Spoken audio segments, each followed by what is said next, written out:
네, 안녕하세요. IT 전방송 토크 IT 제일만큼 GP 고수입니다. 자, 오늘 우리 이제 굿모닝 아이텍과 또 토크 IT 함께하는 웨비나입니다. 오늘은요, 요즘 코로나 시대 때 이제 클라우드가 단순한 클라우드 디폴트가 아니라 이제 많은 이제 기업의 업무들이 클라우드로 이전하고 있거든요. 근데 어떤 업무들을 우리가 클라우드에서 하면 더 효과적일까? 이런 얘기들을 굿모닝 아이텍의 김성태 이사님 모셨습니다. 안녕하세요. 네, 안녕하십니까. 네. 자, 먼저 이제 이사님께서 여러분 퀴즈를 하나 갖고 오셨어요. 네. 요새 디지털 트랜스포메이션 DT 많이 많잖습니까? 이 DT의 촉진자는 CEO냐 CTO냐 또 하나가 있습니다. 다른 C레벨이죠. C레벨. C레벨입니다. 다른 C레벨입니다. C레벨 그 C는 누구일까요? 여러분 댓글로 써주시기 바랍니다. 그래서 제일 처음 맞히는 분한테 경품 보여드리겠습니다. 네네. 자, 뭘까요? 저도 궁금한데. 네. 네, 지난해 제가 CIO 아카데미라는 데를 좀 참석을 해가지고 네네. 그 DT에 대한 얘기도 많이 들었었는데 네. CEO, CTO 네. 혹은 CIO 네. 어느 분이 할지 그것에 대해서 좀 얘기를 들었었는데 네. 사실은 조금 쉽지 않은 문제인 것 같습니다. 네. 아니요. 저희 또 토카 회원들은 네. 워낙 센스가 있으셔가지고요. 그러신가요? 여러분들 C레벨이라서 너무 C로 시작하는 거예요. 힌트. C로 시작하는 거죠? 네, 맞습니다. 네, C레벨입니다. 네. C로 시작하는 거죠. C로 시작하는 게 뭘까요, 여러분들? 요새 디지털 트랜스포메이션을 엄청나게 촉진시키고 있는 C는 뭘까요? 네. 아직까지 못 맞추고 계시는데요?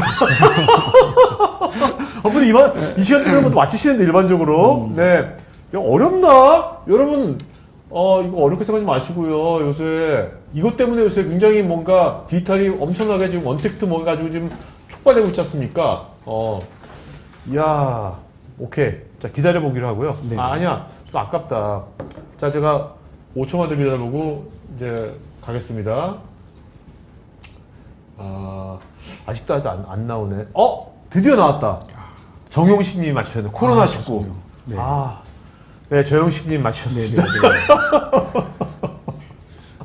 네, 코로나죠? 네, 그렇습니다. 사실 MS의 사티아 나달라 네. CEO가 그런 말 한 적 있잖아요. 이제 2년 동안 네. 뭐 이런 디지털 혁신 이런 네, 것도 네. 부르짖었는데 요 최근 2달에 그거 다 된 것 같다. 맞습니다. 네네. 아무래도 코로나 위기 때문에 기업들은 근무 환경도 좀 바뀌었을 거고 네네. 원격 재택근무를 하거나 네. 협업을 위한 클라우드 솔루션을 사용하거나 원치 않은 어떻게 보면 더욱더 촉진하게 됐던 코로나 이유 때문에 그게 진행되지 않았나 그렇게 생각이 됩니다. 네. 근데 요즘 보면 마이크로소프트가 네. 굉장히 다른 클라우드 vendor들도 서비스 프로바이더 굉장히 많이 이걸로 많이 효과를 많이 받겠지만 MS가 굉장히 MS 애저가 네네. 당장 이 코로나로 인해 가지고 네네. 굉장히 많은 수혜를 받다 그러는데 네. 네. 어떤 점일까요? 아무래도 애저 서비스는 다양하게 네. 리전도 여러 군데서 다양한 글로벌 서비스를 하고 있고요. 특히 앞쪽에 기사에도 있었지만 재택근무 하다 보면 필요한 가상 데스크탑 혹은 협업을 위한 화상 커뮤니케이션 툴 그런 솔루션들을 아주 잘 공급을 하고 있습니다. 그래서 코로나 위기에 기업들이 대응할 수 있는 방법들을 여러 가지 중에서 해당되는 원격 화상이나 VDI 솔루션들 그런 것들을 잘 공급하고 있기 때문에 특히 또 오피스 365 같은 경우에도 네네. 그래서 클라우드 사업 분야에서 많은 성장을 할 수 있지 않았을까 그런 생각을 하게 됩니다. 네. 자, 우리 요새 뉴노멀이라는 단어도 굉장히 많이 나오지 네네. 않습니까? 뉴노멀이라는 게. 좀 클라우드 애저 뉴노멀이라고 하셨는데 네네. 기업의 관점에서. 네네. 기업의 어떤 점이 어떤 핵심 포인트가 지금 그 클라우드하고 네. 딱 지금 맞닥뜨린다고 보시는 겁니까? 기업들은 기존에 했던 올드 노멀 방식에서는 더 이상 할 수 없었던 걸 이제 느끼셨을 거예요. 실제로 그 어떤 업무를 도입하기 위해서 어떤 그 관계사나 협력사랑 만나는 것 자체도 힘들어졌고 그렇죠. 시스템을 구축하거나 논의하는 게 힘들어졌기 때문에 시스템 구축을 쉽게 할 수 있는 게 무엇일까? 그걸 하다 보면은 아무래도 실제 물리적인 인프라를 구매하시는 것보다는 구독해서 퍼블릭에 있는 서비스를 이용하시는 게 훨씬 더 편하시다라는 걸 느끼게 되셨을 거예요. 네네. 그러다 보니까 뉴 노멀이라고 했던 이유는 기존의 방식과는 다르게 뭔가를 시작해야 된다. 이런 표준을 해야 된다. 그것이 그림에 보시는 것처럼 여러 유럽 도시에서는 기존에 이제 많은 사람들이 붐비던 그런 시대에서 도시가 비어있는 걸로 바뀌었다는 거죠. 네네. 일상이 단절됐다라고 보이는 거예요. 일상이 단절돼 있는 기업의 이미지도 마찬가지죠. 기업의 업무가 멈춰 있는 거나 마찬가지이기 때문에 그것을 연속해서 보장할 수 있는 그런 것이 뭐냐? IT 그 관점에서 봤을 때 네. 바로 클라우드라는 것이 답이 될 수 있는 겁니다. 네네. 자, 이게 뭔가 이게 매일경제 뭐 기사에 나온 생존 법칙이라는데 네네. 36가지, 30가지 생존 법칙 이게 무슨 생존 법칙입니까? 저도 좀 이렇게 눈여겨 좀 봤었어요. 네. 이 자료 준비하면서 포스트 코로나 시대에 어떻게 비즈니스를 다시 재기할 수 있을까 생존 법칙이라는 네. 키워드로 검색이 됐기 때문에 봤는데 여러 가지 이제 30개 중에서 재밌네요. 저희가 와닿는 것도 있고 IT 쪽 입장에서 볼 수 있는 언택트라든지 원격 진료 혹은 재택근무 그다음에 AI, 네. 비대면 이런 것들이 많이 있는 걸 봤는데 IT 입장에서 저는 좀 바라보고 싶었어요. 여러 가지가 있었겠지만 물론 네. 다 우리에게는 생존 법칙에 해당되지만 IT라는 기업의 당사자로서 엔지니어로서 봤을 때는 크게 재택근무라는 큰 틀로 가장 크게 느낀 것이 그것이 아닐까라는 생각이 네, 들었고 네, 네. 그걸 어떻게 해결하면 좋을까 이런 고민을 좀 하게 됐습니다. 네. 자, 그럼 이제 우리 뭐 실제로 네. 이제 기업의 관점에서 네. 또 IT 관점에서 그동안은 그 기업의 온프리미스로 운영됐던 다양한 IT 업무들 네, 중에 뭐 다 옮기면 좋겠지만 네. 한꺼번에 다 옮길 수 없는 거지 않습니까? 네, 네. 그러면 가장 이제 이사님 보시기에 네. 한 4가지 꼽으신 것 같은데. 네. 일단 그 4가지가 뭐 하나 설명하시겠지만 네. 뭡니까? 일단 4가지가. 일단 제 경험으로도 느꼈고 옆에 있는 사람으로도 느꼈는데 네. 재택근무라는 그 상황에서 가장 먼저 필요했던 것은 네. 재택근무를 수월하게 할 수 있는 제 데스크탑을 가상으로 어디에 있든지 간에 회사의 데이터나 회사의 업무를 볼 수 있는 그게 제일 필요했었던 걸로 네, 생각이 VDI. 듭니다. 예, 클라우드 VDI라는 게 필요했고 네, 네. VDI라는 것을 구축해서 쓸 경우에도 혹은 보안의 문제는 여전히 저희한테는 닥쳐 있는 상황이에요. 그래서 데이터의 손실이나 삭제 이런 것도 발생할 수 있으니까 클라우드 환경에서도 데이터를 보호할 수 있는 백업 네. 솔루션도 필요할 오케이. 것이고 그리고 지금 올해부터 좀 법이 바뀌면서 금융권 쪽에서 많이 이제 추진하려고 하시는 빅데이터 쪽도 사실 처음부터 온프라미스의 인프라를 구축하셔서 빅데이터 시스템을 구축하기는 좀 어려운 면이 좀 있죠. 비용적인 면이나 그렇죠. 효과를 보기에는. 네네. 그래서 클라우드에서 먼저 시험을 해보시고 다시 온프라미스에서 구축을 하시는 방법도 있을 것 같습니다. 마지막으로는 클라우드 네이티브라는 것인데 현재까지는 온프라미스에서 구축 개발하거나 여러 가지 환경들을 검증하는 게 좀 어려웠는데 시간적으로도 좀 어려웠고 비용도 좀 어려웠고요. 근데 클라우드에서는 아주 빠르게 데브옵스나 컨테이너, API 혹은 MSA라는 것을 이용을 해서 쉽게 할 수 있고 그 결과를 다시 온프라미스에서 이식해서 쓸 수 있는 크게 4가지. 그러니까 요새 비즈니스가 빨리지니까 네. 기업도 다양한 실험 빨리빨리 맞습니다. 해봐야 될 거 아닙니까? 네. 그래서 클라우드 네이티브가 뜬 것 맞습니다. 같네요. 네. 그렇게 하면 되죠. 자, 그럼 그 4가지 네. 뭐 거들을 좀 하나하나 좀 네. 설명해 주시겠습니까? 네네. 그러면 오늘 제가 준비한 설명을 진행해 보도록 하겠습니다. 먼저 재택근무 솔루션이라는 것을 보면서 느꼈던 것인데요. 대통령 직속 4차 산업혁명위원회 윤석노 위원장께서 지난 5월 중에 인터뷰 내용이십니다. 전 국민에게 버추얼 컴퓨터를 보급 프로젝트를 진행하겠는데 그 이유는 클라우드 서비스라는 것을 기술적인 측면에서 모든 국민들이 느낄 수 있으면 좋겠다라는 네. 의도에서 시작하셨던 인터뷰인 것 근데 같습니다. 이분의 단어 사용하는 걸 보니까 네. 이분은 뭔가 그 IT 쪽에 있는 네. 것 같은데, IT 아시는 것 같은데. IT 쪽을 경험하셨던 분으로 저도 알고 있고 네, 대학 네. 교수님으로 계신 걸로 알고 있습니다. 사실 일반 행정직에 있는 분이 네. 저렇게 클라우드라면 할 수 있어요. 네. 근데 버추얼 컴퓨터란 말을 이렇게 하기 쉽지 않거든요. 네네네. 그래서 좀 기대가 되는 부분이 좀 있습니다. 네. 이분이 말씀하신 것 중에 키워드가 바로 전 국민 버추얼 데스크탑 프로젝트를 진행해 보겠다라고 하신 건데요. 전 국민에게 지원하는 어떤 대상 프로젝트 좀 규모가 클 수 있겠지만 기업적인 입장에서 봤을 때는 아주 와닿는 얘기라고 생각이 됩니다. 기업들 입장에서는 VDI 프로젝트라는 것이 이제는 클라우드를 이용해야 하고 비대면 시대에 반드시 구축해야 되는 것이다 라는 것으로 인식될 수 있는 그런 인터뷰가 아니었나 저는 그렇게 생각이 됩니다. 네네네. 그래서 데스크탑에 대한 얘기를 좀 이제 지난 얘기를 좀 드려볼게요. 데스크탑과 애플리케이션을 온프라미스에서 사용하느냐 혹은 클라우드 기반 혹은 클라우드 혼합이냐라는 관점에서 봤을 때 약 20%를 제외하고는 온프라미스를 기반으로 하고 있는 것으로 보입니다. 클라우드 혼합, 하이브리드도 마찬가지로 온프라미스가 일부 포함된 거기 때문에요. 네네. 애플리케이션도 마찬가지로 20% 정도만 제외하고는 현재까지는 직접 사내 시스템에서 물리적인 데스크탑과 혹은 PC를 구매하시고 애플리케이션을 직접 사서 구현하시는 환경을 쓰고 계시죠. 네네. 그런데 최근에 나왔던 예측을 보니까 온프라미스 VDI의 평균 성장률은 약 2.8%, 3%가 안 되는 것이고요. 클라우드에 이용을 해서 호스팅해서 VDI 서비스를 받는 게 29%, 약 30% 정도 되는 것을 보실 수가 있겠습니다. 이게 올해 들어와서 2020년은 더 높아졌을 것 더 같아요. 높아졌을 요즘 것 뭐 같습니다. 네. 원격근무, 재택근무 많이 하니까 그렇죠. 엄청나게 VDI 클라우드 굉장히 수요가 많아지기 때문에 최근에도 명확하게 언제 구축을 하시겠다, 구독을 하시겠다라는 것은 없었지만 지방자치단체에서도 수많은 인력을 가상 데스크탑을 할 건데 클라우드를 하고 싶다라는 네네. 문의가 좀 많이 오고 있는 그런 상황입니다. 그래서 보시는 것처럼 약 10배 정도의 시장 성장률을 클라우드 기반의 VDI가 진행되고 있다라고 말씀드릴 수 있겠습니다. 그러면 이제 클라우드 호스팅된 VDI라는 것을 보시면 실제 온프라미스와 비교해서 좀 설명을 드려보도록 하겠습니다. 온프라미스에서는 실제 설계와 구축 운영이라는 것을 맨 위에 있는 데이터부터 인프라, 네트워크 스토리지, 서버까지 모두 다 설계, 구축, 운영의 업무를 하셔야 되는 거죠.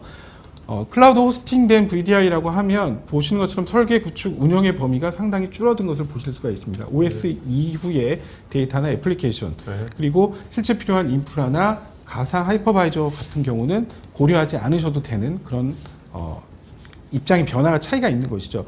요 고려하지 않으셔도 되는 것이 바로 애저, 퍼블릭 클라우드, 그리고 VMware 하이퍼바이저를 이용하시면 되는데 이 두 가지의 솔루션을 같이 구동한 것을 저희는 호라이즌 클라우드 온 애저라고 합니다. 네. 실제로 설계, 구축, 운영 범위를 밑에 클라우드다는 클라우드 서비스 프로바이더에 이름을 하기 때문에 실제 구축 비용이나 확장성 이런 것들이 훨씬 더 고려하지 않으셔도 되고 운영에 대한 비용의 걱정도 더 하실 수가 있을 것 같습니다. 그러니까 올해같이 갑자기 네. 전혀 예측하지 못한 상황이 발생됐을 때 네. 기업이 기민하게 네. 뭔가 이것을 대처할 때 이런 이제 아키텍처 돼 있을 때 빨리빨리 할 수 있겠죠. 그렇죠. 그죠? 실제로 고객 요청하신 분들도 꽤 계셨는데 POC 준비하고 실제로 고객한테 넘겨서 사용해 보시는 기간이 실제 온프라미스에 구축해서 하시는 기간에 비해서 훨씬 짧습니다. 일주일 내에 모든 테스트를 다 해보실 수도 있으시고요. 네네네.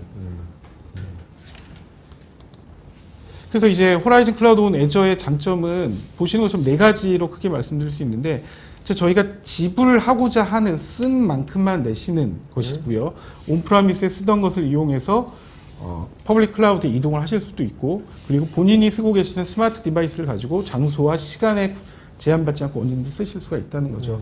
공무원분들이 세종시에서 근무하시다가 서울로 회의가 있어서 옮기실 때 중간에 자기 자신의 데이터를 보실 수가 없으실 거예요. 스마트 디바이스가 있다고 하면 언제든지 퍼블릭 클라우드에 저장되어 있는 본인의 데이터를 검색하시면서 회의 자료를 다시 한번 리뷰하실 수도 있으시겠죠. 네네. 그런 장점이 있다고 말씀드릴 수 있겠습니다. 이제 호라이즌 클라우드 온 애저를 사용하시기 좋은 사례를 지금 한 5가지로 골라봤는데, 자 여기서요. 네. 그 호라이즌 클라우드가 이거는 이제 VM웨어의 네네. VDI 솔루션 이름인 거죠? 네네, 맞습니다. 이렇게. 실제로 애저 상에서도 버추얼 데스크탑을 구현하실 수 있지만 호라이즌 클라우드를 같이 구축하시게 되면 온프라미스에 이미 쓰고 계시는 VM웨어 솔루션과의 연동과 관리가 편하시기 때문에 관리 포인트를 하나로 가실 수 있는 장점도 가져가실 수 있겠습니다. 네. 5가지 큰 이유가 있었는데 대표적인 사례로 그냥 말씀드려보면 특정 영역에서 계절에 따라서 비즈니스가 많이 몰리는 것도 있을 거고요. 또 다른 회사를 인수하거나 합병함으로 인해서 사용자가 늘어났을 때 빠르게 VDI 환경을 하시기에는 대단히 좋은 것이고, 해외에 계시는 계약직이나 임시 직원에게 실제로 PC를 제공하는 것보다는 VDI를 통해서 네. 데이터 보호나 그 자산 그런 유지도 편하게 하실 수 있을 것 같습니다. 한 가지 제가 이제 있었던 최근 얘기를 좀 드려보면 지인 중에 저렇게 이제 디자인을 하시는 분이 계셨어요. 모바일 게임 디자인을 하고 계시는데 요즘은 디자인을 외주를 이제 동남아시아 쪽에 많이 두신다고 하더라고요. 그래서 그분들이 디자인을 비슷하게 따라하고 데이터를 넘겨주시면 이쪽에서 다시 그것을 적용하고, 그런데 최근에 몇 번 그쪽에 근무하시는 분이 VDI가 아닌 실제 물리적인 PC로 근무를 하시다가 네. 하루아침에 그 PC를 가지고 출근을 안 하시는 경우도 있었다고 합니다. 그 무슨 말이에요? PC를 갖고 도망갔다는 거예요? 뭐예요? 나쁘게 보면 그럴 수 있는데 연락은 되지 않아서, 그래서 기업 입장에서는 물리적인 PC에 대한 자산에 대한 네네. 부실도 있었고, 네. 더 중요한 것은 그 전에 그 데이터, 그러니까 PC 안에 들어있던 디자인 디자인 데이터들이, 시안이라든지 예, 뭐 모바일 게임 캐릭터 디자인이 모두 다 유출되는, 그래서 다른 나라의 모바일 게임 업체에 넘어간 경우도 있다고 합니다. 그래서 네. VDI가 단순하게 비용 절감이나 유연하게 쓰는 것도 있겠지만 데이터 보호나 자산 보호 측면에서도 상당히 중요한 솔루션이라고 말씀드릴 수 있을 것 같습니다. 네네. 그래서 보시면 지금 첫 번째 그 업무로서 클라우드 VDR 말씀드렸는데 클라우드로 이전하기에 가장 좋은 것은 자그마한 사용자 규모에서 시작해서 VDI를 키워가시면 좋을 것 같습니다. 업무에 따라서 예를 들면 지방자치단체의 부서별로 VDI를 쓰고 계시다가 괜찮다라는 그런 피드백이 있으면 또 다른 옆에 부서나 사용자들이 더 늘어날 수 있을 것이고 필요하지 않는 사용자는 그 사용을 더 이상 하지 않음으로써 비용을 유연하게 이용하실 수도 있겠죠. 자, 그러면요. 지금까지 우리나라에서는 이제 많은 기업들이 처음에 VDI 도입할 때 그거 이제 온프리미스에서 자기네 회사 데이터 센터에서 VDI 했지 않습니까? 네네. 하다가 이제 요즘 와서 이제 그 클라우드 VDI 점점 늘어나고 있는 건데 네네. 폭주하고 있지만 그렇다면 이제 만약에 네. 올해 하반기에 네. 처음으로 VDI를 하려고 그래요. 네. 우리 회사에. 네. 그런 회사는 아예 처음부터 100% 클라우드 VDI를 하는 게 나을까요? 아니면 절충형으로 네. 뭐 반반 하는 게 나을까요? 제가 어떻게 고민할 거는 처음에 네. 예산이 어느 정도 있는지를 먼저 생각을 해봐야 될 것 같고 네. 그 다음에 구축의 긴급성이 있는지 여부도 좀 확인을 해봐야 될 것 같고요. 음. 사용자의 이용 비율이나 확률이 늘어날 것인지 그런 게 예측이 안 되거나 혹은 사이징을 잘못해서 필요 없는 비용 지불이 있을 경우 그런 것이 우려된다고 하시면 작은 규모에서는 클라우드에서 시작하시는 게 올바른 방법이 처음 스타트 할 아닐까. 때는? 네. 네. 그렇게 하시는 게 올바르지 않을까 그런 생각을 하게 됩니다. 알겠습니다. 네. 예, 그래서 첫 번째로는 이제 클라우드 VDI에 대해서 말씀을 드렸고요. 두 번째 얘기는 클라우드 상에서 데이터에 대한 보호에 대해서 말씀드릴 것인데 엠포탈 지식인이라는 곳에 나와 있던 그 질문입니다.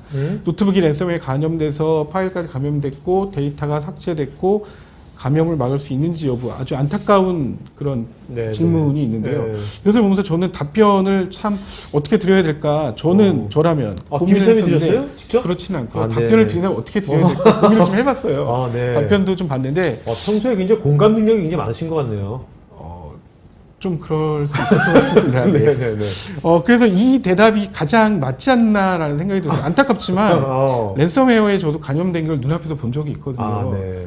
모든 데이터가 다 암호화돼서 풀 수 없고 연결되어 있는 USB 뭐 외장 그다음에 지금 말씀하신 분처럼 클라우드에 연결되어 있는 탐색기에 연결되어 있는 모든 데이터가 다 랜섬에 걸려서 결국 치료는 해커에게 돈을 지불하거나 복구하려면 복구 업체에 가서 복구를 하거나 물론 다 복구된다는 가능성도 좀 봐야 될 빡하죠. 거죠. 예. 그래서 이게 일반적인 개인 사용자 얘기지만 아까 말씀드린 것처럼 클라우드 VDI를 사용하고 계시는 그런 사용자 입장에서도 충분히 이런 랜섬웨어가 감염될 수 있다는 거죠. 멀웨어 같은 경우도 마찬가지인데요. 가장 많이 걸리는 비율에 따라서 이렇게 조사를 해본 내용인데요. 실행 파일은 40% 이상이 그리고 오피스 문서는 20% 이상 그리고 이미지나 윈도우 시스템 파일, 압축 파일에 대해서도 감염이 이렇게 많이 네. 있다는 것을 아실 수가 있겠습니다. 그래서 데이터에 대한 것을 어떻게 해야 될 것인지 클라우드의 데이터를 시스템을 옮겼다고 하더라도 여전히 데이터 손실은 발생할 수밖에 없는 거예요. 저도 그렇게 많이 느껴봤고 네. 물론 제가 잘못해서 삭제했거나 그런 경우도 많이 좀 사실 있죠. 클라우드에 옮기더라도 네. 클라우드 클릭 몇 번이면 끝나는 거지 않습니까? 그렇죠. 네. 제가 실수하는 경우도 많고 그런 경우는 기업도 마찬가지일 거고요. 예전에도 그런 경우 많이 봤는데 상당히 어렵고 위험한 상황이에요. 그래서 그분들에게도 방법을 제시해야 되는 것이 바로 데이터 보호인 백업이 되는 것이고요. 보시는 것처럼 클라우드에 데이터 센터 일부 업무를 옮기셨더라도 약 80% 정도는 손실의 경험을 보고 계십니다. 보시는 것처럼 데이터가 클라우드에 있다 그래서 모두 다 안심할 것은 아니고 여기 보시는 것처럼 책임 범위를 좀 보실 수가 있을 거예요. 위쪽에 정보 및 데이터부터 실제 물리적인 인프라인 호스트나 네트워크 데이터 센터의 스토리지 공간까지도 클라우드의 서비스 이용에 따라서 보면은 이렇게 누가 책임을 지고 데이터 보호를 해야 되는지에 대한 논의를 할 수 있을 것 같습니다. 네. 오늘은 일단 온프라미스에 대한 얘기는 일단 접어두고 서비스 유형에 따라서 SaaS와 PaaS 그리고 IaaS에 대해서 좀 나눠보면 여전히 서비스 유형에 상관없이 유저 데이터나 정보, 장치, 계정 이런 것은 항상 밑에 보시는 것처럼 고객이 데이터 보호에 대한 책임을 가지고 있다는 거죠. 클라우드로 네. 여전히 옮겨갔어도 인프라에 대한 얘기는 클라우드 공급자가 책임을 지지만 내 데이터는 본인이 생각을 해야 된다라는 말씀을 드릴 수 있습니다. 네네. 그래서 이 클라우드로 옮긴 그 업무에 대한 데이터 백업을 어떻게 해야 될 것인가라는 고민을 할 것인데, 오늘은 애저에 대해서 말씀을 드리고 있으니까 애저 환경에서 굿모닝 하이텍이 잘 하고 있는 빔을 이용한 백업 방안을 좀 말씀드릴 건데요. 빔은 크게 네 가지의 특징이 있습니다. 애저 네이티브, 애저 상에서 애저 클라우드 내에 그런 기능을 이용할 수 있는 부분, 비용 효과적으로. 자, 그리고 애저 네이티브라는 것이 네. 어떤 것이 애저 네이티브입니까? 네. 좀 쉽게 말씀해 주시죠. 애저 네이티브부터 좀 말씀을 드려볼게요. 네네. 애저 네이티브는 애저 마켓플레이스에 가면 여러 솔루션들이 많이 있습니다. 네. 거기에서 빔을 검색해 보시면 네. 빔 백업 포 마이크로소프트 애저라는 솔루션이 있고요. 그 솔루션을 클릭하시면 단 몇 분 만에 설치를 하실 수가 있고, 아, 네. 별도로 기존의 온프라미스에 쓰시면 서버에 애저 빔에 해당되는 에이전트를 다 설치해야 될 필요도 있거든요. 근데 애저상에는 애저 VM에 스냅샷을 연동해서 쓰기 때문에 별도로 에이전트를 설치하실 필요가 없습니다. 그리고 자동화해서 폴리시를 가지고 운영하실 수도 있고, 그리고 네. 빠르게 유연하게 VM 전체를 복구하거나 파일만 복구하거나 선택하실 수가 있습니다. 그러니까 애저에 VM이랑 타이트하게 이제 맞습니다. 연결되네요. 예, 애저의 API를 이용해서 오케이. 연동할 수 있다는 그런 네, 얘기가 네, 되겠습니다. 그래서 애저 네이티브에 대한 얘기 드렸고요. 비용 효과적인 얘기는 빔 솔루션 내에서 요금 산정을 해볼 수 있는 게 있습니다. 그래서 백업본을 몇 번을 가져가고 보유 기간을 얼마로 가져갈 거냐에 따라서 비용이 애저상에 얼마나 과금이 될 수 있다는 것을 미리 알아볼 수 있기 때문에 정책을 세우시는 데 도움이 될 수 있겠고요. 그리고 일반적으로 백업을 받으실 때는 운영 시스템에 백업 받으셔서 스냅샷을 이용해서 복구하시면 대단히 빠르게 이용하실 수가 있어요. 그렇지만 그 스냅샷을 계속 운영 시스템에 저장하게 되면 과금이 기하급수적으로 늘어날 수 네, 있죠. 네, 그래서 네. 운영 시스템이 아닌 오브젝트 기반의 블럭 스토리지로 자동 이동하게 되시면 아주 비용 효율적으로 백업 정책을 이용하실 수가 비용도 있겠습니다. 효율적이고 오버헤드도 훨씬 줄어들 거고 그렇습니다. 그렇죠? 네, 네네. 맞습니다. 좀 얘기해 주셨고요. 그리고 이제 보안 쪽은 아무래도 리전이나 리소스 그룹 내에 이중화를 할 수 있기 때문에 그런 문제가 발생하더라도 데이터 볼 할 수 있고, 멀티팩터 인증을 통해서 다른 사람이 와서 불법적으로 이용을 하거나 백업 데이터에 대한 그런 것을 데이터를 관리하는 데 것을 안전하게 막을 수가 있겠습니다. 네네. 그럼 마지막으로 클라우드 이동성이라는 얘기가 있는데요. 데이터에 대한 것을 온프라미스에서 백업을 받아서 퍼블릭으로 옮기든지, 혹은 퍼블릭에 백업 받은 데이터를 복구하기 위해서 다시 온프라미스로 옮긴다든지, 혹은 또 다른 별도의 클라우드로 이전을 해서 다시 복구할 수 있는 것도 지원을 하고 있습니다. 위치에 상관없이 어디든지 복원을 할 수 있다는 그런 얘기가 되겠습니다. 요즘 뭐 이런 하이브리드, 네네. 멀티클라우드 시대에는 네. 이 데이터의 이동성이, 자유로운 이동성이 굉장히 중요할 것 같아요. 맞습니다. 네. 클라우드에 대해서 락인을 걸리면 또 안 그렇죠. 된다는 얘기도 있기 그렇죠. 때문에 네. 쓰시다가 또 다른 클라우드가 유리하다 그러면 옮기실 수가 있고, 혹은 온프라미스로 다시 가져와야 됐다 그럴 때도 수월하게 이동하실 수 있어야만 하는 거죠. 네. 지금 말씀드린 이 기능들에 대해서 좀 간략하게 좀 도표를 보면서 설명을 드릴 건데요. 마이크로소프트 애저 운영 시스템의 VM을 이렇게 3개의 VM을 운영하고 계시는 거고요. 빔을 이용해서 애저 VM 스냅샷을 받아 두셨습니다. 그리고 이 애저 VM 스냅샷을 또 다른 그 오브젝트 스토리지 공간인 애저 블랍으로 네. 저장을 해서 이렇게 효율적으로 이용하실 수도 있겠고요. 사용하시던 VM이 장애 났을 경우에 가장 먼저 하실 수 있는 방법은 애저 VM 스냅샷을 이용해서 바로 그 위치에다가 복구를 하실 수도 있고, 이 경우에는 별도의 어떤 API를 이용하거나 그런 것들을 유연하게 하실 수가 있습니다. 빔에 이용을 해서 빔의 컴퓨팅 API를 이용해서 바로 그 자리에 복원을 하실 수가 있으시고요. 혹은 다른 방도가 있다면 블럭 스토리지에 있는 그 백업본을 가지고 워커라고 하는 중간의 매개체를 이용해서 그 자리에 다시 복구를 하실 수도 있겠고요. 그러니까 VM 스냅샷을 하실 수도 있고, 혹은 블랍을 하실 수도 있고, 네. 원하시는 버전을 가지고 이용하실 수도 근데 이게 있겠습니다. 두 가지 형태로 할 수 있잖아요. 네네. 뭐 어떤 차이점이 뭔가요? 네. 아까 말씀드린 것처럼 애저 VM 스냅샷은 운영 시스템 내에 저장되어 있는 공간이기 때문에 여러 스냅샷 버전을 가져가실 수가 없을 경우도 네, 있습니다. 네, 그래서 네. 장애가 난 버전이 지금 현재 저장되어 있는 운영 시스템의 스냅샷이 아니라 블랍에 있는 저장 공간에서 복구를 하셔야 되는 경우도 있으시겠죠. 그럴 경우에 이용하실 수 있는 방법입니다. 네네. 또 다른 방법 중에 하나는 지금 사용하고 계셨던 그 VM 위치에다 하시는 게 아니라 또 다른 VM에다가 복구를 하시는 경우인데요. 이 경우의 차이점은 원래 그 장애가 났던 그 VM의 원인 분석이 안 됐거나, 혹은 다시 복구할 수 있는 가능성이 조금이라도 있을 경우에 일단 급하기 때문에 다른 쪽 VM을 자리에다가 복구를 하시고 원래 있던 오리지널 VM을 복구 작업을 계속 진행하시면서 데이터를 살리고 그 세팅 값들을 다시 이용하실 수 있는 방법이 있을 경우에 이렇게 이용하시면 좋은 방법이 될 것 같습니다. 보시는 것처럼 다른 위치에 하시는 방법 중에는 말씀드린 것처럼 VM 스냅샷 이용하실 수도 있고 마찬가지로 블럽을 이용해서 다시 복원을 하실 수도 있겠습니다. VM 전체에 대해서 즉각적으로 복원을 하시는 방법도 있겠지만 아까 말씀드렸던 것처럼 VDI를 제가 이용을 하다가 특정 데이터 파일을 악의적으로 혹은 우발적으로 실수해서 삭제했을 경우에 그 파일만도 복원을 하실 수가 있겠습니다. 그럴 경우에는 중간에 있는 워커가 리눅스 VM이기 때문에 그 VM 자체의 이미지를 마운트를 해서 그 마운트 되어 있는 이미지들의 폴더들을 다 검색하고 특정 삭제된 데이터만을 끌어다가 복원하시는 방법을 쓰시면 될 것 같습니다. VM 스냅샷을 이용하실 수도 있고 뒤에 말씀드렸던 블랍 스토리지에서 복원하실 수도 있겠습니다. 네. 이동성에 관련된 얘기인데요. 지금 쓰시는 이제 마이크로소프트 애저 환경의 블랍 스토리지만을 쓰고 계셨는데 온프라미스로 가져와서 다시 한번 데이터를 보거나 혹은 백업본을 온프라미스로 한번 다시 봤으면 좋겠다라는 고객이 있으시면 빔 온프라미스 솔루션을 가지고 데이터를 백업 리파지토리 온프라미스에 있는 공간으로 이동을 하실 수가 있겠습니다. 이거는 왜 이런 게 필요할까요? 뭐 클라우드 블록 스토리지 싸고 그러면 그것도 넣으면 되는 거지. 여러 가지 여러 가지 용도는 좀 있을 것 같습니다. 애저에서 블록 스토리지에서 단순 소산을 하고 있었는데 소산만 하고 있었던 이 자원이 거기서 개발하기에는 아무래도 오브젝트 스토리지에서 운영하기에 조금 문제가 있을 수 있으니 온프라미스로 가져와서 이 VM을 가지고 개발이나 테스트라는 것을 해보실 수도 있고 혹은 마이크로소프트 애저뿐만 아니라 온프라미스에서도 데이터의 보관이 필요하다라는 요구사항이 있을 경우에는 온프라미스로 가져와야 되는 경우도 있을 것 같습니다.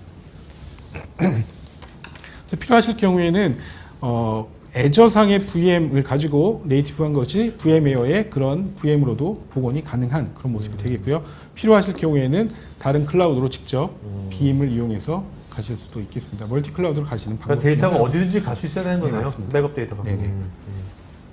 그래서 오늘 두 번째 말씀드렸던 클라우드 백업은 애저 환경에서의 빔 백업 솔루션을 이용하시는 방법인데 크게 네 가지 효과가 있다는 걸 말씀드렸고 복원이나 이런 것들이 아주 유연하게 구축하실 수 있다라고 말씀드릴 수 있을 것 같습니다. 세 번째 저희가 눈여겨봐야 될 그 환경으로서는 이제 빅데이터 환경을 말씀드릴 수 있겠는데요. 보시는 것처럼 금융위원장님께서 지난 5월 20일 날 인터뷰하셨던 발표하셨던 내용이시거든요. 데이터 3법이 올해 초에 통과되면서 빅데이터 활용에 대한 것들이 이제 유연해졌기 때문에 실제로 올해는 빅데이터 활성화 원년 금융 쪽에서는 특히 이렇게 보고 계시는 것 같습니다. 그래서 포스트 코로나 시대의 비즈니스 세 번째로서는 클라우드 빅데이터 환경을 클라우드로 한번 해보자라는 것을 말씀드릴 수 있을 것 같습니다. 정말 이렇게 이런 높으신 분들이 말씀하신 것들만 다 되더라도 우리는 엄청 좋아질 텐데, 그죠? 그렇죠. 이 자료를 준비하면서 보니까 여러 그 위에 분들이 이런 말씀들을 해주셨어요. 볼 때마다 정말 와닿는 말씀이고 이렇게만 되면 정말 좋겠다라는 것을 계속 해보게 됩니다. 그래서 데이터 3법이 통과하면서 빅데이터라는 것을 금융 쪽에서 많이들 하고 계시는 것 같습니다. 빅데이터 환경, 인프라를 구축하시려면 일반적으로 여러분들 알고 계시는 하둡 인프라를 구축을 하셔야 되는데 하둡 오픈소스의 일반 배포판을 이용하시게 되면 기업 입장에서는 유지 보수나 커스터마이징 하실 때 조금 어려우실 수도 있고 번거로우실 수도 있기 때문에 이제 클라우데라 같은 이제 엔터프라이즈 솔루션을 이용하시라라고 저희는 권고를 드리고 있고 저희가 서비스 솔루션을 제공해드리고 있는데 클라우데라는 빅데이터 인프라를 제공했던 호트웍스와의 합병을 통해서 훨씬 더 빅데이터 환경 인프라의 강자로서 새로운 클라우데라를 이렇게 보여드리고 계시고요. 보여드리고 있고요. 보시는 것처럼 직접 매출이나 고객 수 이런 것을 봤을 때 빅데이터 인프라를 구축하실 때 혹은 머신러닝 그런 환경을 구축하실 때는 꼭 고려하셔야 될 그런 솔루션이 아닐까 생각이 됩니다. 보시는 것처럼 클라우데라에서 머신러닝 그 솔루션은 스파크 혹은 분석 솔루션인 임팔라를 운영하고 계시는 고객 수가 850 고객 수 이상으로 되고 있어요. 지금 빅데이터를 구축하셔서 머신러닝 알고리즘도 돌리고 실제 분석을 통해서 인사이트를 얻으시려고 하시는 고객분들은 클라우데라, 엔터프라이즈 이런 솔루션들을 고민하시는 게 좀 맞지 않을까라는 생각을 좀 드릴 수 있고요.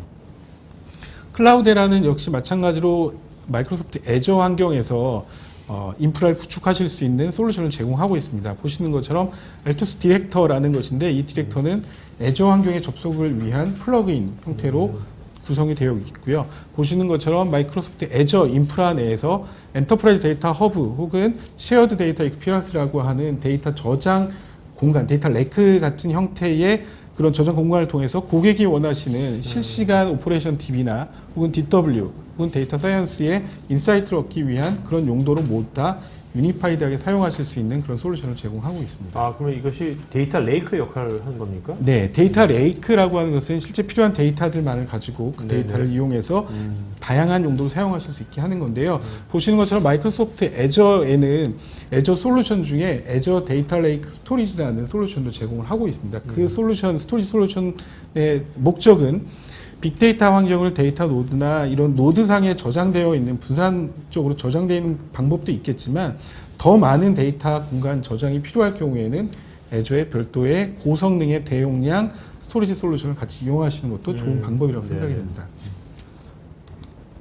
그래서 알투스 디렉터 같은 경우에는 보시는 것처럼 외부로 접속해서 마이크로소프트 애저 플러그인을 통해서 애저 퍼블릭 클라우드에 저장되어 있는, 구성되어 있는 클라우드 매니저를 접속하시게 되면 실제 내가 필요한 하드 클러스터 환경을, 클라우드에라 배포판이 구성되어 있는 클러스터 환경을 실제로 구성하실 수가 있으세요. 데모 환경을 잠시 보게 되면은 실제로 제가 알투스 디렉터를 통해서 애저 환경에 필요한 인스턴스를 고르실 수도 있고 필요한 클라우드 매니지 디스크를 고르실 수도 있고 좀 전에 말씀드렸던 애저 데이터 레이크 스토리지도 구성을 하셔서 실제 애저 상의 퍼블릭 클라우드를 제가 관리하지 않고 프로비저닝 하지 않아도 빅데이터 환경을 퍼블릭 클라우드에 바로 구현하실 수가 있는 장점이 있는 거죠. 그러니까 애저 상에 뭐 이제 하둡을 클라우드 베이스 이용할 수 있다는 거죠? 맞습니다. 네네. 네. 그래서 필요할 경우에는 클러스터에 필요한 노드를 증가시키거나 데이터 공간을 늘리는 그리고 자원을 더 스케일링 하실 수 있는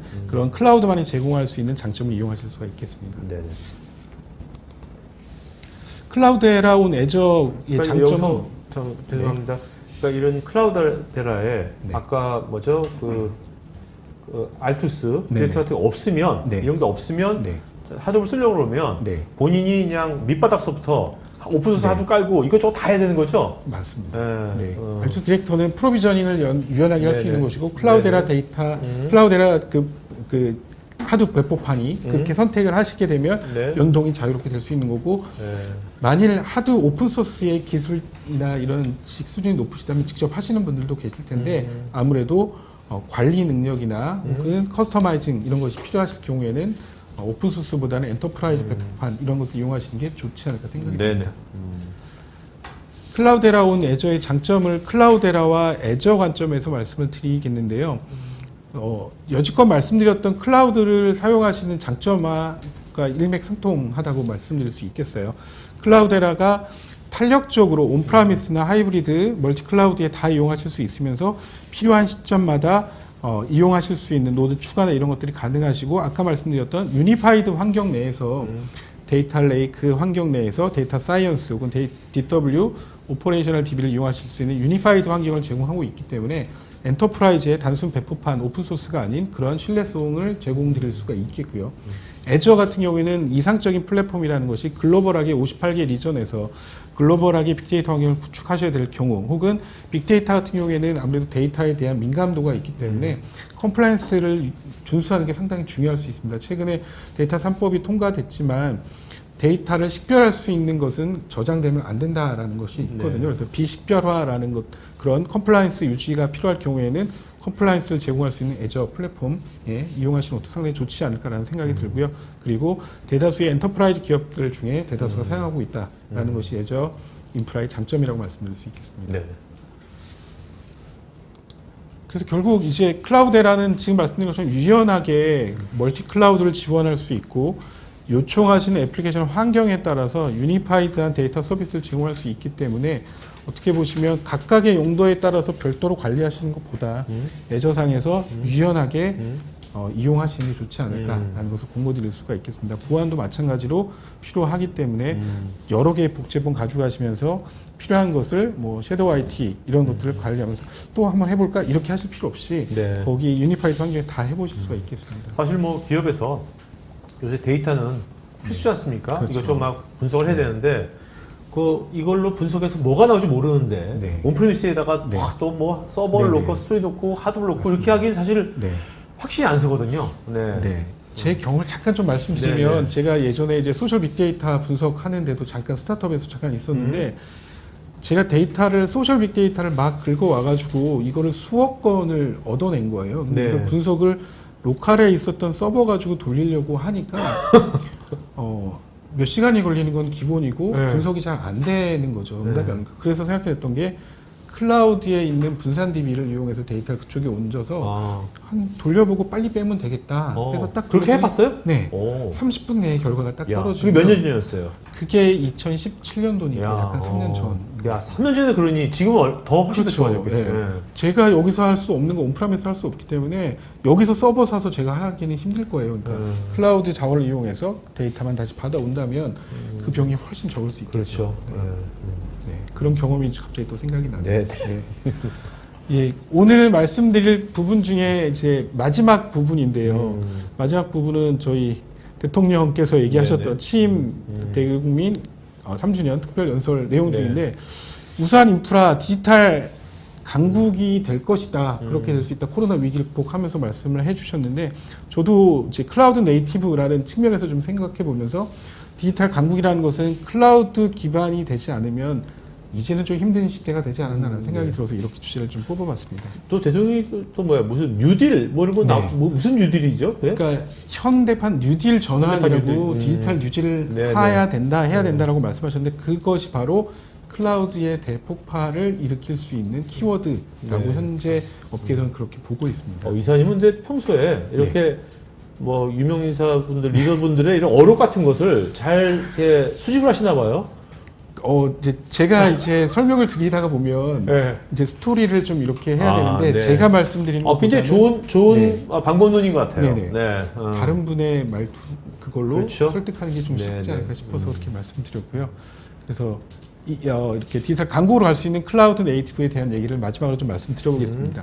클라우드 네이티브는 여러분들이 생각하시는 것처럼 클라우드에서 시작하는 것을 얘기를 드리는 것이고요. 일단은 요즘에 많이 쓰이고 있는 것은 데브옵스 같은 것이 많이 필요하죠. 예전에 온프라미스 데브옵스 자체라고 좀 낯설고 제가 2018년도였던 것 같아요. 특정 벤더에 그런 세미나를 갔었는데 옆에 계셨던 분들이 다 그랬어요. 2년 전인데 우리나라에서 데브옵스가 어떻게 돼? 말도 안 되는 거지. 해외나 되지 데브옵스는 안 돼. 네. 이랬던 상황이었는데 지금은 정말 보수적이라고 할 수 있는 금융 서비스 인더스트리부터 데브옵스라는 것을 채택하고 계시고 클라우드에 조직도 만들어주고. 네. 클라우드에 웹 왓석은 개발이나 배포를 위해서 그런 데브옵스를 쓰고 계시다는 게 참 세월이 얼마 되지 않았지만 네. 확실하게 변하고 있다는 것을 알 수가 있겠습니다. 보시는 것처럼 클라우드 네이티브가 2022년도까지 35%의 기업은 이전될 것이다 라는 얘기를 하고 있고요. 그럼 클라우드 네이티브라는 것이 뭐냐면 지금 말씀드렸던 건 데브옵스는 일부에 해당되는 것이고 데브옵스에 필요한 컨테이너 플랫폼 내에서 수월하게 애플리케이션 개발이나 배포를 할 수 있는 것이 필요할 것이고요. 그리고 연관성이 종속성이 떨어지는 환경에서도 API 콜을 통해서 서로 독립된 것을 연결할 수 있는 것이 필요하다. 그리고 그런 아키텍처는 바로 마이크로서비스 아키텍처가 될 것이다. 그게 바로 클라우드 네이티브다라고 말씀드릴 수 있을 것 같습니다. 그럼 애플리케이션을 우리가 기획하고 설계할 때부터 이런 관점으로 하는 거죠? 지금 저희가 클라우드 서비스로의 이전을 고객분들께 설득하고 설명을 드려가게 되면 가장 먼저 채택해 보시라 하는 것이 웹 와스뿐만 아니라 개발 쪽 업무를 클라우드에서 개발을 빨리 하시고 그것을 완료하시고 확인하시는 작업을 온프라미스로 옮기시는 것들이 필요하다. 혹은 네. 그쪽에서 개발이나 인증까지도 다 해보셔라. 이렇게 말씀드리고 있어요. 네. 클라우드 네이티브의 전형적인 예라고 말씀드릴 수 있죠. 요즘 이렇게 처음 만들 때 신규 서비스는 이제 바로 클라우드 네이티브 만들 수 있지 않습니까? 네네, 자연스러운데 그렇죠. 네. 기존의 기업이 쓰던 다양한 애플리케이션도 있지 않습니까? 네네. 그런 것들도 그러면 점진적으로 다 클라우드 네이티브로 네. 변해야 될까요? 지금 이게 이제 그러니까 클라우드 마이그레이션이라고 말씀드릴 수 있는데 그러기 위해서는 몇 가지 항목들이 좀 있을 것 같습니다. 유닉스 같은 경우에는 바로 클라우드로 이전하기가 어렵기 때문에 유닉스는 x86 리눅스 혹은 U2L이라고 하는 환경으로 내려야 되고 거기서 사용되고 있던 애플리케이션은 중간 미들웨어나 뭐 이런 소프트웨어 버전이나 이런 것들을 다 확인하셔서 x86에 맞는 것으로 리플랫폼을 하시거나 리아키텍처를 하시거나 혹은 기존의 방식대로 그냥 써셔야 되는 리타이어를 선택하셔야 되거나 이런 것들 많이 고민을 하셔야 되는데 사실 기본적으로 클라우드 네이티브로 가시기 위해서는 온프라미스에 있는 환경에서 옮기신다면 온프라미스에 있는 것을 프라이빗 클라우드 형태로 가상화 환경을 먼저 해보시고 그래서 다시 이전하시는 게 중간 단계로서는 좋은 방법이라고 생각됩니다. 그렇군요. 예, 클라우드 네이티브를 해야 되는 이유는 애저 쿠버네티스 서비스라는 그 솔루션을 이용하시라는 건데요. 보시는 것처럼 혁신의 속도가 너무 빠르다는 거죠. 지금 우리 데브옵스 하는데 데브옵스 하는 것도 예전에는 워터폴 방식으로 뭐 이렇게 하고 하는 건 너무 오래된 얘기니까 개발해서 이것이 맞는지를 하는 경우까지 너무 긴 시간이 걸리면 안 돼요. 저희가 지금 모바일 앱 쓰면서도 언제 바뀌었는지 모르지만 이미 애플리케이션 업데이트가 끝나 있거든요. 그렇죠? 그런 것들이 다 혁신의 속도를 빠르게 일어나고 있다는 것이고 그만큼 더 이식성도 높고 확장성도 높다는 것입니다. 그걸 이용해서 클라우드 네이티브로 하시는 게 맞지 않을까라는 것을 말씀드리면서 환경적인 측면에서 말씀드리면 보시는 것처럼 클러스터 그 CI/CD 환경 뭐 이런 것들 쿠버네티스 환경을 하시는 데 있어서 모니터링이나 설치, 업그레이드, 호스팅하는 것들은 퍼블릭 클라우드 서비스 프로바이더에게 맡기라는 거고 그 윗단에 해당되는 애플리케이션 컨테이너화에 대한 것들만 고객이 하시라는 거죠. 훨씬 더 책임이나 속도 측면에서 빠르게 접근하실 수 있는 방법이 되겠습니다. 네. 그래서 애저 쿠버네티스 서비스는 이렇게 출시된 이후에 많은 사용자들이 쓰고 계신다라는 것이고 점점 더 많은 고객분들이 쉽게 클라우드에서 쿠버네티스를 쓰시게 되는 날이 오지 않을까 그런 생각을 하게 됩니다. 네. 그 이유를 좀 말씀드리면 온프라미스에서 쓰시게 되면 클러스터 생성이나 업그레이드 확장을 할 때 이렇게 여러 가지의 기존 단계들이 좀 있습니다. 네트워크 및 VM들 프로비저닝 해야 되고 특정 데모를 이용해서 여러 개의 컴포넌트 설치해야 되고 이런 것들이 쿠버네티스, 애저 쿠버네티스 서비스에서 이용하시면 단 줄의 커맨드로 다 해당되는 그런 작업들이 되기 때문에 수월하게 하실 수 있고 훨씬 더 빠르게 이전하실 수 있다는 얘기가 되겠습니다. 그러니까 개발 환경 세팅에 시간 쓰지 말라는 거 아니에요? 그렇죠. 네네. 인프라 업그레이드 이런 거 신경 쓰지 마시고 바로 여기서 시작하자라는 얘기가 되겠습니다.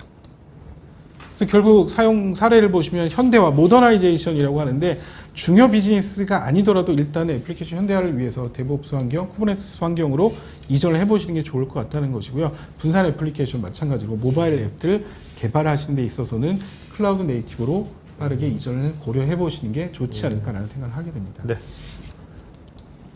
그래서 결국에는 컨테이너 환경으로 리프트 앤 시프트 지금 퍼블릭 환경 온프라미스에서 퍼블릭으로 넘어가는 걸 이제 리프트 앤 시프트 이렇게 들어서 옮기는 방식인데 그것도 마찬가지로 클라우드 네이티브도 그렇게 쓰실 수 있고 말씀드린 것처럼 머신러닝, 마이크로 서비스, IoT 환경 모든 환경이 되든지 간에 클라우드 네이티브로 옮겨가시면 빠른 성능과 이동성을 장점을 누리실 수 있을 것 같습니다.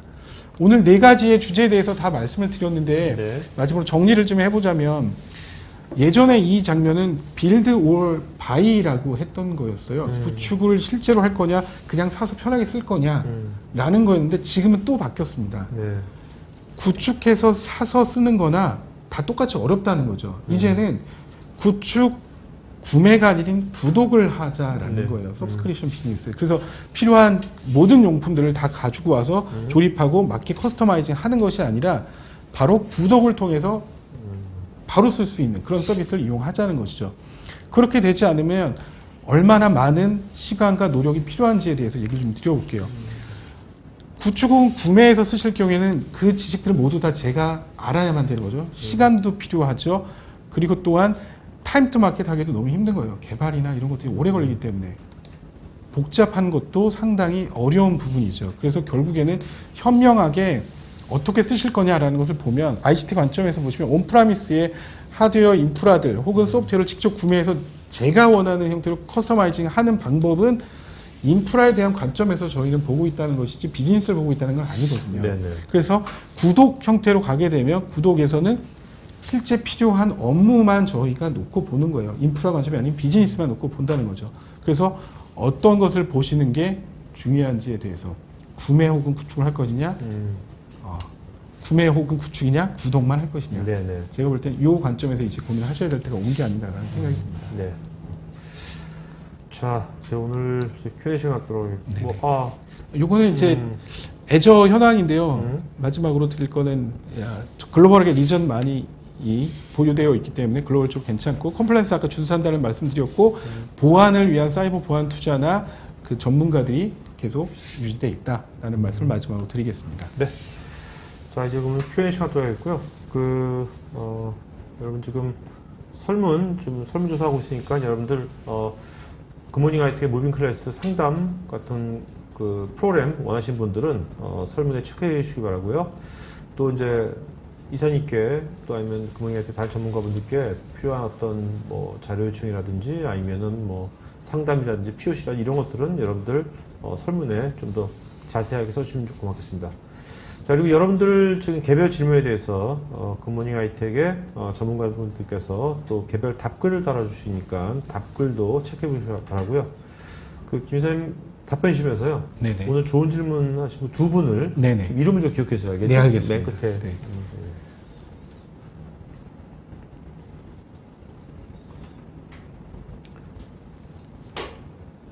윤태현님은 이제 VDI 솔루션을 구축하면 이제 보통 구축되는 기간은 얼마나 걸리고, 네, 뭐 로그인하고 이런 것들이 엄청 빨라지는지 뭐 이런 거 물어보셨는데, 네. 사용자 경험만 이런 것인 것 같은데. 사용자 네. 입장에서 VDI 솔루션을 도입하시게 되면 이게 클라우드 혹은 온프라미스 뭐 상관은 없을 것 같고요. 네.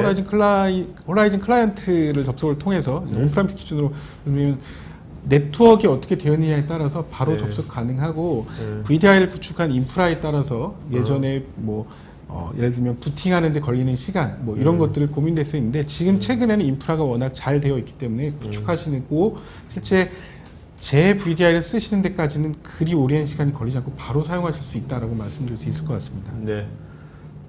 김진영님은 이제 클라우드 좋은 건 알겠는데 그 비용이 이슈가 될 것 같은데 MS 애저를 사용할 때 뭐 비용 절감 같은 거 뭐 혹시 뭐 팁 같은 거 있다면? 네, MS 애저에서 계산기라는 것을 해보면 그 분야에 보면 이제 요금 절감 방안 이런 것도 같이 나와 있어요. 네. 그래서 Pay as you go라고 하면 제가 쓰는 방식대로만 쓰시는 거기 때문에 그것은 사용자분이 어떻게 쓰실지 안 쓰실 때는 다시 꺼놓거나 이렇게 하는 방식을 쓰셔야 되지만 네. 그 옆에 보시면은 약정이라는 것을 하실 수도 있습니다. 1년 혹은 3년 약정을 하시면서 제가 사용하는 인프라가 어느 정도 되어 있을 경우는 약정을 쓰시면 훨씬 더 저렴한 할인을 통해서 받으실 수도 있겠습니다. 네. 이수홍님, 전국민 버추얼 데스크탑 프로젝트에서 보안 문제도 중요하겠지만 학교 같은 공공기관에서는 기존 데스크탑의 교체가 일차로 돼야 할 것 같은데요. VDI 터미널의 성능 이슈 해결을 위해서는 어떤 것이 필요할까요? 그러니까 VDI의 터미널이라고 하면 이제 실제 여기 제 자리에서 설치되어 있는 인프라까지의 접속이라는 것인데 네. VMware에서 VDI는 PC 오버 IP라는 프로토콜을 쓰게 되는데 이 프로토콜은 접속 속도를 상당히 개선시킨 프로토콜입니다. 네. 원격에 있는 것을 이미지만을 가져와서 보여주는 거기 때문에 접속 속도에는 크게 문제를 걱정을 하지 않으셔도 될 것 같습니다. 프로토콜에서 빠른 응답을 받으실 수 있습니다.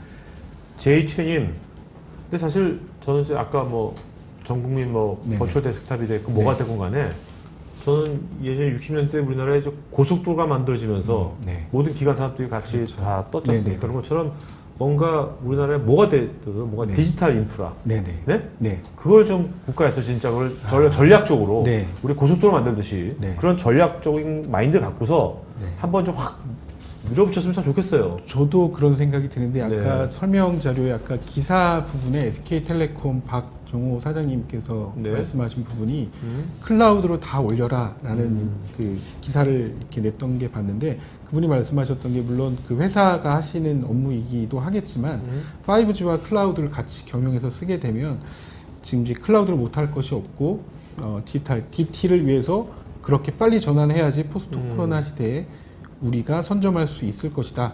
5G가 매우 중요하다라는 말씀을 해주셨던 것 같습니다. 예, 네. 피디님의 의견 동감합니다. 알겠습니다. 제이치님, VDI에 대한 니즈는 있는데요. 아무래도 자체 인프라의 클라우드 전환이 우선순위로 진행이 됩니다. 프라이빗 클라우드 말씀하신 것 같아요. 네네. 그렇죠? 별개로 진행하는 사업인지 아니면 동시에 구축한다면 어떤 장점이 있을까요?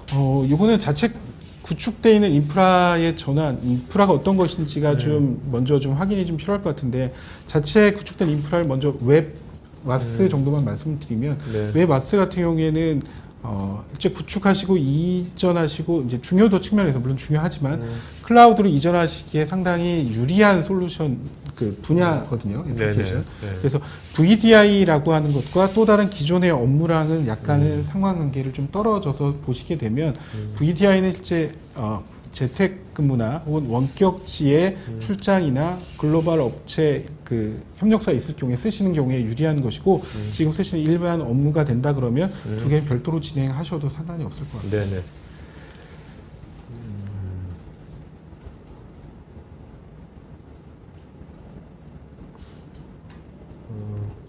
윤태님, 애저의 백업 서비스를 이용하기 위해서는 리커버리 서비스 자격 증명 모임이 필요한 것으로 알고 있는데 VM의 경우 설명 부탁드립니다. 애저 백업 서비스는 AMS에서 애저에서 제공하는 그 특화된 백업 서비스고요. 오늘 말씀드린 건 빔 백업 포 마이크로 서비스 애저, 마이크로소프트 애저였었고요.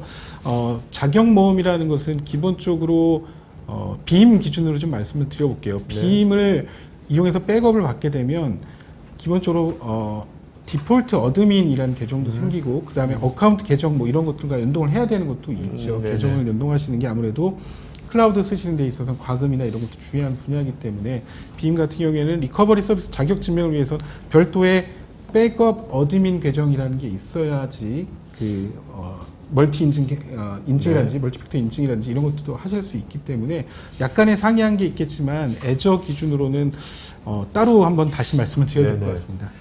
자, 그다음에 유정근님, 이용복님, 또 다른 분들도 많은 분들이 이제 GCP, 구글 클라우드, 네이버 클라우드, 또 아마존 웹 서비스, AWS 이런 것들하고 비교해서 MS 애저만의 뭐 많이 듣는 얘기시지만 뭐 지금 상세 비교를 해달라는 게 아니라 뭐 이사님만의 어떤 관점이 있으시다면 다른 쪽 클라우드 서비스 프로바이더를 여기서 이 자리에서 말씀드리는 건 좀 그런 것 같고요. 그렇지 않는 것 같고, 애저 입장에서 말씀드리면 아까 맨 뒤에 그 슬라이드에서도 말씀드렸지만 글로벌 이전 58개 리전이 있고, 보안을 위해서 투자와 인력들 많이 하고 있고 컴플라이언스를 유지하고 있다라는 말씀드렸는데, 그거는 인프라적인 측면에서 말씀을 드리는 것이고, 쓰고 계시는 환경이 아무래도 윈도우즈 애플리케이션이 많이 있으실 경우에는 아무래도 애저는 그 가상화 기반이 MS 기술을 위주로 되어 있기 때문에 통합이나 관리 포인트에서 매우 유리합니다. 그래서 MS 마이크로소프트 애플리케이션을 주로 많이 사용하시는 고객분들이시라면 MS 애저 퍼블릭 클라우드 서비스 프로바이더를 고려하시는 게 훨씬 유리하지 않을까 생각이 듭니다. 네. 김상우님, 언택트 시대의 데이터 정보 분석을 위해서 방대한 데이터를 담는 것이 아무래도 클라우드가 될 것 같은데 서비스 선택 시에 고려해야 될 뭐 우선순위 무엇이 있을까요? 클라우드에 빅데이터를 담으실 경우에는 용도에 따라 좀 다를 것 같은데요. 그걸 실시간 분석이나 혹은 빅데이터 분석 스트리밍을 위해서 쓰신다면은 고성능의 아무래도 고신뢰도의 스토리지 공간을 고민하셔야 되는데, 비용하고 같이 놓고 보시면 약간의 트레이드 오프는 있을 것 같습니다. 근데 중요한 건 그렇게 저장해서 쓰시다가 필요 없어지거나 가치가 좀 떨어지는 데이터는 가치에 따라서 이동 저장 공간을 다르게 가져가시면 좋지 않을까라는 일단 그런 답을 드릴 수 있을 것 같습니다. 조영범님, 중소사업장에서 애저를 이용해서 원격 재택근무를 한다고 하면 사용자가 해야 할 일은 무엇인가요? 예를 들어 PC에 뭔가를 설치해야 하는지, 아니면 기존 업무용 PC를 교체해야 되는지, VDI 쪽에 얘기하는 것인 것 같은데. VDI 이제 클라우드 VDI를 하실 경우에는 지금 사용하시는 PC라는 것이 없다라는 상황에서 말씀을 드려야 돼요. 이 PC라고 하는 것은 인터넷 접속하는 게 아니라 제가 업무를 보는 VDI가 물리적인 게 아니라 실제 제가 집에서 재택근무를 하는데 제가 사용하는 VDI 환경을 접속하시려면 인터넷이 접속 가능한 모니터가 있고 네트워크 연결되어 있는, 저희는 일반적으로 제로 클라이언트 혹은 싱 클라이언트라고 말씀을 드리는데, 거기에 접속되어 있어서 클릭을 해주시면 접속을 하실 수 있는 게 구축이 되어 있어요. 그래서 PC를 교체하시는 건 아니고 PC에서도 웹 주소만 클릭해서 넣어주시면 그 PC에서 또 다른 PC가 하나 있는 것처럼 이용하실 수 있습니다. 이종우님, 멀티 클라우드를 운영할 때 생성된 데이터의 자유로운 이동이 되는지요? 모니터링 등에서 문제없이 모두 가능한지 궁금합니다.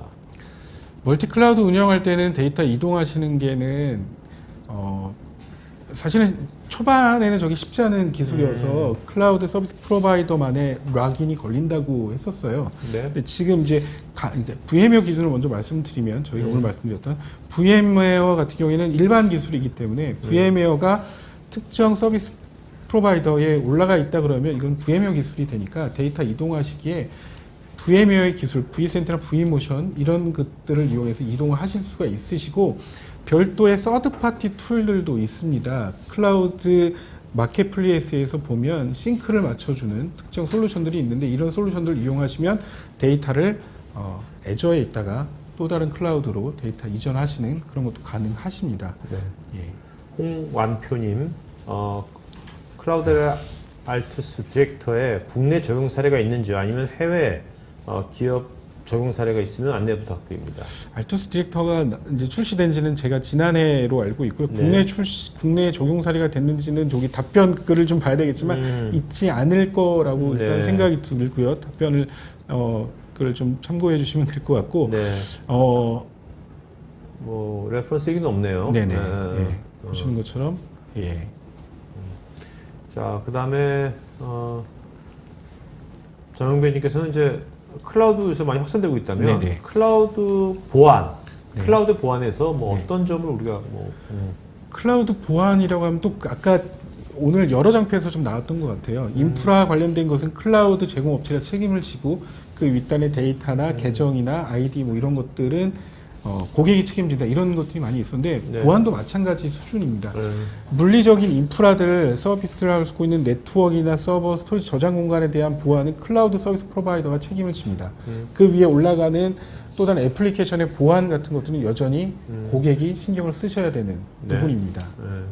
그럼에도 불구하고 기존 인프라에 대한 보안은 고객은 더 이상 신경 쓰지 않으셔도 괜찮죠. 네. 서원주님은 이제 우리가 보통 이제 VM 뭐 온프리미스에서 VM 쓰지 않습니까? 네네. 근데 애저에서 이제 VM 서비스를 한다면 네. 뭐 온프리미스하고 뭐 크게 뭐 달라질 게 있나요? 혹시 뭐 그 사용함에 있어서? 사용함에 있어서는 개념상으로는 같은 네. 거고요. 그 어디에서 VM을 만들어내는 기반 기술이 좀 차이가 있을 뿐이지 네. 사용하시는 데는 똑같다라고 보시면 됩니다. 네네네. 장주현님, 굿모닝 아이텍에서 해외 CSP 업체 말고 국내 CSP 업체도 지원하시는지요? 여기서의 CSP를 그러니까? 어떻게 얘기하신 건지 모르겠네요. KT나 네네. MVP. 그러니까 해외 이제 글로벌 업체를 말씀하신 것 같은데 지금 네네. 답변해 주신 것처럼 네. N사 혹은 네. K사의 클라우드 같이 네네. 하고 있습니다. 권태호님, 애저에서도 AWS처럼 콜당 저비용 과금 형태로 AI 서비스를 제공하는지요? 그리고 알렉사 대비 자연의 처리 수준이 어느 정도인지 궁금합니다. 오늘 말씀드린 네. 부분 중에 AI 서비스는 좀 말씀을 이제 네. 그러니까 음성 인식에 대한 얘기를 좀 해주신 것 같은데 그 얘기는 저희가 별도로 따로 답변을 좀 드려야 될 것 같습니다. 기존에 AWS 사용 중인데 만약에 애저로 변경한다면 혹시 주의해야 될 점이나 고려할 점이 뭐가 예, 있는지. 좋은 질문 해주셨으니까 이분 이름을 제가 기억하고 네네. 있을 네네. 거인데요. AWS 사용하시다 애저로 변경하시는 이유가 있으실 건데 뭐 과금이나 비용 이런 문제가 좀 있으셔서 그렇다 그러면은 그런 것들을 보셔야 되고 과금이 어떤 식으로 되고 있는지 어떤 게 제일 유리한지 쓰고 계시는 애플리케이션이 똑같이 이동하는데 문제가 없는지 마이그레이션 방법은 무엇이 있는지 이런 것들도 고민을 같이 하셔야 될 거고요. 네. AWS에서 사용을 잘 하고 계시면 애저로 가실 때는 뭐 윈도우즈 애플리케이션 이런 것이 있으시다면 훨씬 더 좋을 것 같고요. 애플리케이션 성격 그리고 비용 과금 형태 과금에 되는 그런 단위 뭐 이런 것들도 보시면 좋을 것 같습니다. 고경학님, 사내 프라이빗 클라우드 기반 업무 시스템 DB 포함을 MS 애저로 마이그레이션 할 때 시스템 아키텍처 수립 및 컨설팅 지원을 하시는지요? 지금 그렇게 저희가 사업을 하고 있고 네. 저희의 협력 업체나 같이 통해서 컨설팅을 하고 있습니다. 네. 최근에 요청하신 고객사에도 방문 드려서 어떤 식으로 업무를 분석해낼지 컨설팅 어떻게 하고 어떤 업무부터 클라우드로 마이그레이션 할지 이런 협의를 진행하고 있습니다. 권태호님, 애저의 빅데이터 과금 증층은 어떻게 되는지요? 데이터 저장 비용과 쿼리 비용으로 과금이 되는지요? 또한 내부 시스템과 연계 시 레이턴시가 어느 정도인지요? 레이턴시는 그 SLA에 따라서 그거에 맞는 걸 고려해 보셔야 될 텐데요. 어떠한 그러니까 시스템 저장에 대한 거 응답을 보신다면 스토리지의 매니지드 디스크의 레이턴시가 예를 들어 1ms 이하다. 그런 것을 보장한다 그러면 그렇게 쓰시면 되는 것이고요. 그런 레이턴시가 정확하게 그 서비스 항목에 보시고 선택하시면 될 것 같습니다. 과금 정책은 말씀드린 것처럼 쓰시는 만큼 하시는 방법이 있고 약정해서 쓰시는 방법이 있고 쿼리를 하실 때 API를 같이 연동하실 경우에는 API를 콜하신 그런 횟수에 따라서도 과금이 이루어지고 있습니다. 네.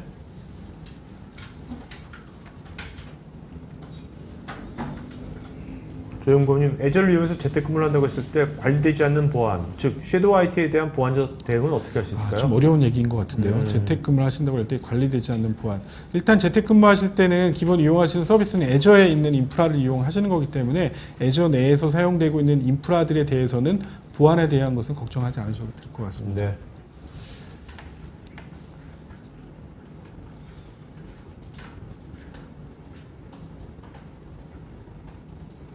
이준규님, 퍼블릭 환경을 이용해서 해외까지 확산한다고 하면 VM 및 UAG는 해외 권역별로 나갈 것 같고 초기 접속, 인증, 포탈은 해외 권역에 각각 분리 구성해야 할까요?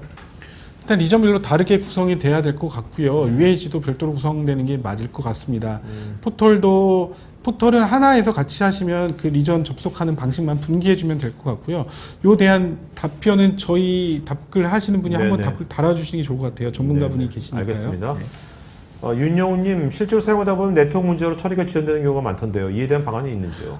네트워크에 대해서는 기존 네. 지금 사용하고 계시는 네트워크의 문제일지 혹은 저쪽의 네트워크의 문제일지는 모니터링을 해서 어느 쪽, 그러니까 아웃 쪽인지 인 쪽인지 클라우드 내에 그 문제를 분석을 먼저 해보는 게 맞을 것 같습니다.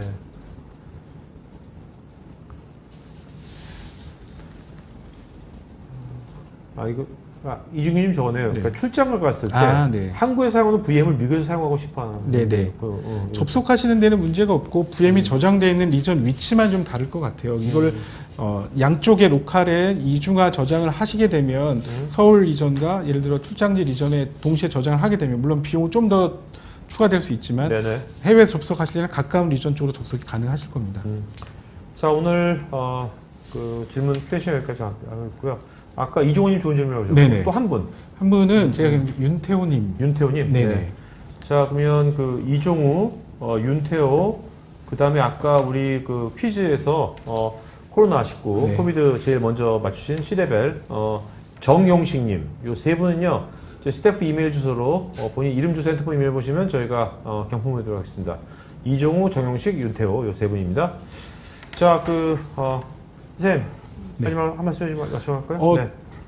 재미있고 유쾌한 시간이었던 것 같고요. 오늘 말씀드린 얘기 한 줄로 말씀드리면 클라우드를 생각하자라고 말씀드리고 싶어요. 알겠습니다. 포스트 코로나 시대이기 때문에. 우리 다음번에는 이제 10년 만에 만나지 말고 자주 나오시죠. 자주 뵙겠습니다. 네. 알겠습니다. 자, 오늘 이것으로 방송 마치고요. 여러분들 아마 오후 잘 보내시고요. 그 4시에 혹시 뭐 GPU 관련돼서 관심 있는 분들은 오후 4시 방송 들으면 좋을 것 같습니다. 자, 그럼 이걸로 마치도록 하겠습니다. 고맙습니다. 네, 감사합니다. IT 전문 방송 토크IT에서 테크 분야별로 짧고 진한 시리즈 영상들을 편하게 골라서 보실 수 있습니다. 구글이나 네이버에서 한글로 토크IT 치시거나 토크IT.tv 사이트로 오시면 됩니다.